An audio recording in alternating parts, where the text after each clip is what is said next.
చట్టబద్ధత కల్పించే ఫైలుపై గౌరవ ముఖ్యమంత్రి శ్రీ రేవంత్ రెడ్డి గారు తొలి సంతకం చేయటం మా ప్రభుత్వ సంకల్పానికి చిత్తశుద్ధికి నిదర్శనం. నూతన ప్రభుత్వం తొలి అడుగులోనే సంక్షేమానికి నాంది పలికింది. ప్రజలకు ఇచ్చిన ప్రతి మాటకు ప్రభుత్వం కట్టుబడి ఉంది. మన రాష్ట్ర క్లిష్ట ఆర్థిక పరిస్థితులపై ఈ సభకు ఇదివరకే శ్వేతపత్రం ద్వారా సవివరంగా వాస్తవాలను తెలిపాం. ఇటువంటి విపత్కర ఆర్థిక పరిస్థితుల్లో కూడా మేము ప్రజా సంక్షేమానికి చేసిన వాగ్దానాలకి కట్టుబడి ఉన్నాం. ఆడమ్ స్మిత్ చెప్పినట్లుగా మానవ జీవన ప్రమాణాలు మొత్తంగా పెంచే బహుముఖ ప్రణాళిక అంటూ ఏదీ లేదు.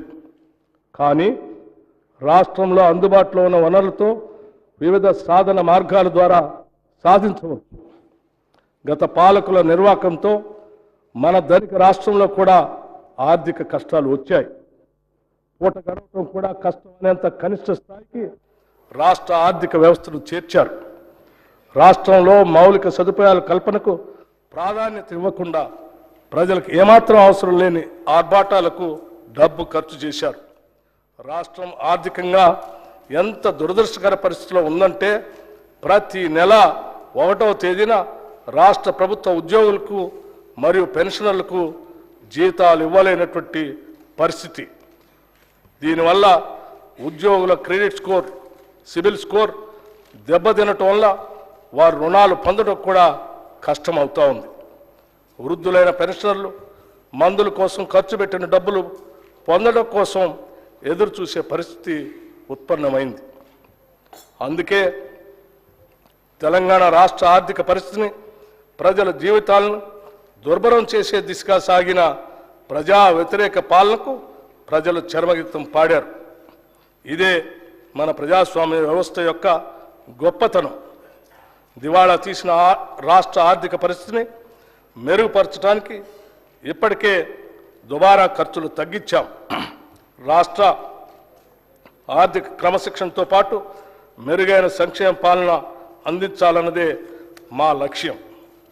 గత ప్రభుత్వం ప్రవేశపెట్టిన ప్రతి బడ్జెట్ వాస్తవానికి చాలా దూరంగా ఉంది.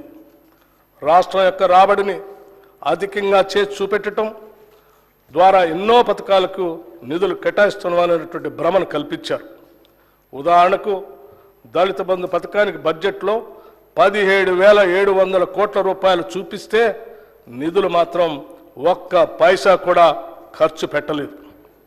అంతేకాకుండా 2021-22 సంవత్సరానికి క్యాగ్ లెక్కల ప్రకారం షెడ్యూల్డ్ కులాల అభివృద్ధికి డిమాండ్లో 4,874 కోట్ల రూపాయలు నిధులు ఖర్చు చేయలేదు.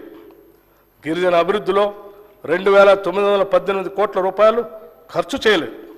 వెనుకబడిన తరగతుల అభివృద్ధిలో 1,437 కోట్ల రూపాయలు ఖర్చు చేయలేదు.